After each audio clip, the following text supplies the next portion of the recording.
अतीत से वर्तमान विषय में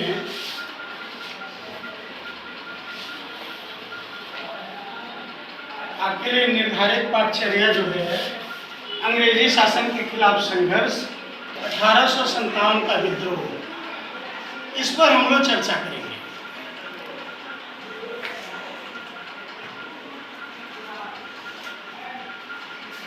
आपने इसके पीछे भारत में हुए जगह जगह छोटे छोटे विद्रोहों के बारे में पढ़ा, जिसमें आदिवासियों के विद्रोह और जनजातीय क्षेत्रों में विद्रोह, चाहे पूर्वोत्तर भारत के विद्रोह, आपने पिछले अध्याय में पढ़ा है। सबसे महत्वपूर्ण बात यह है अंग्रेजी शासन के खिलाफ संघर्ष,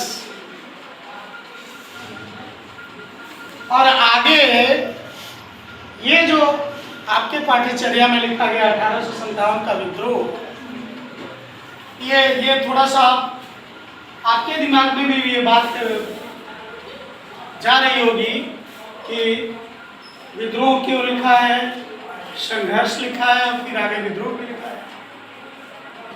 ये चर्चा का विषय है। और इतिहास में जब नए नए खोज होते हैं, नई नई बातें सामने आती हैं, तो इतिहास बदलता भी है। हमको ये बात ध्यान में रखना चाहिए कि इतिहास में चीज़ें बदल भी जाती हैं, यद्यपि वो घटना और वो काल नहीं बदलता।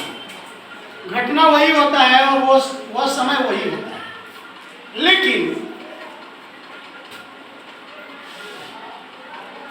घटना की जो बातें होती हैं वो बदल जाती हैं, क्योंकि लिखने वाला कोई व्यक्ति किस भाव से उसको लिख रहा है ये महत्व है।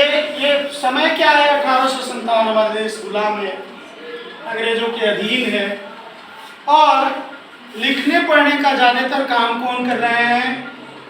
अंग्रेज इतिहासकार। मुझे खुद भी इस पर आपत्ति है। जो मैंने कहा कि आपके दिमाग में ये बात आ रही होगी कि ये संघर्ष है या विद्रोह है, तो मुझे खुद भी इसको लेकर आपत्ति है। क्योंकि जिस दौरान हम लोग पढ़ रहे थे, आपके जैसे हम लोग थे, उस समय हम लोग को सीधे सीधे पढ़ाया जाता था 1857 का विद्रोह, संघर्ष भी नहीं लिखा था। लेकिन जैसे जैसे उसमें अनुसंधान हुए, खोज हुए, तो अब ये चीजें बदल गई हैं, और ये बदलना भी चाहिए। क्यों नहीं बदलना चाहिए?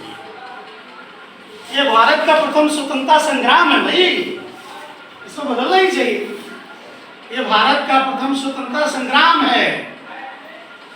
झंडा तोलन के समय जब आप झांसी की रानी लक्ष्मीबाई का नाम लेते हैं, बिहार से आने वाले 80 वर्ष जवानी पाकर गोचिया पर आई कुंवर के, वो गाना जब भरत शर्मा का आप सुनते हैं, तो जो जिस कुंवर सिंह की चर्चा होती है, वो कुंवर सिंह अपने बिहार आ रहे थे भाई,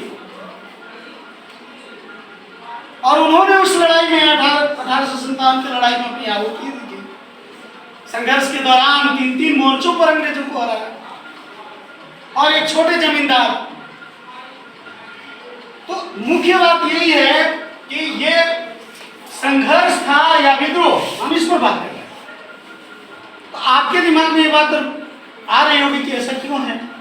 तो ऐसा इसलिए है कि आरंभ में जो लोग इसको लिख रहे थे वो सब अंग्रेज थे, और हमारे साथ, हमारे देश के लोगों के साथ उनको एक भय था कि अगर हमने इसको उनका संघर्ष या संग्राम बता दिया या आज़ादी से जोड़ दिया, तो भारतीय लोग जागरूक हो जाएंगे और भारत जल्दी आज़ाद हो जाएगा। भारत की मुक्ति का रास्ता जो है वो मजबूत हो जाएगा, प्रशस्त हो जाएगा। तो अंग्रेज इतिहासकारों ने बड़ी ज्यादती की।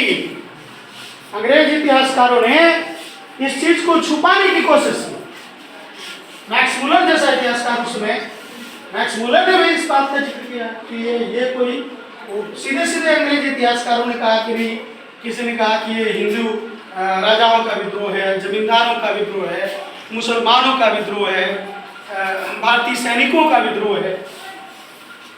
ये तमाम इस तरह के तर्क अंग्रेज इतिहासकारों के द्वारा दिए कि नहीं, ये विद्रोह है, इसको स्वतंत्रता का संघर्ष या लड़ाई प्रथम युद्ध नहीं माना अंग्रेजों ने, लेकिन वास्तविकता यह है कि 1857 का प्रथम स्वतंत्रता संग्राम था और इतिहास में आगे यही रहना चाहिए। क्यों? अब इस पर थोड़ा सा बात कर लेते हैं कि ऐसा क्यों। आज हम हिंदू मुस्लिम के नाम पर हमारे मन में मनमुटाव हो सकता है, लेकिन देखिए, जब ये 1857 की लड़ाई लड़ी जा रही थी तो सभी हिंदू राजाओं ने अपना नेतृत्व किसको दिया? बहादुर शाह जफर। बहादुर शाह जफर धर्म से मुसलमान थे, लोगों के दिमाग में हिंदू मुसलमान था ही नहीं। तो अगर अंग्रेज इतिहासकारों ने यह साबित करने की कोशिश की कि नहीं ये मुसलमानों का विद्रोह है या हिंदू राजाओं का विद्रोह है, तो ये बात इस बात से ही कट जाती है, प्रमाणित हो जाती है कि अधिकांश लड़ने वाले लोग, नाना साहब, बेगम हजरत महल, तात्या टोपे, लक्ष्मीबाई, वीर कुंवर सिंह, इस तरह के जो नाम आते हैं, तो अधिकांश लोग लड़ने वाले कौन थे?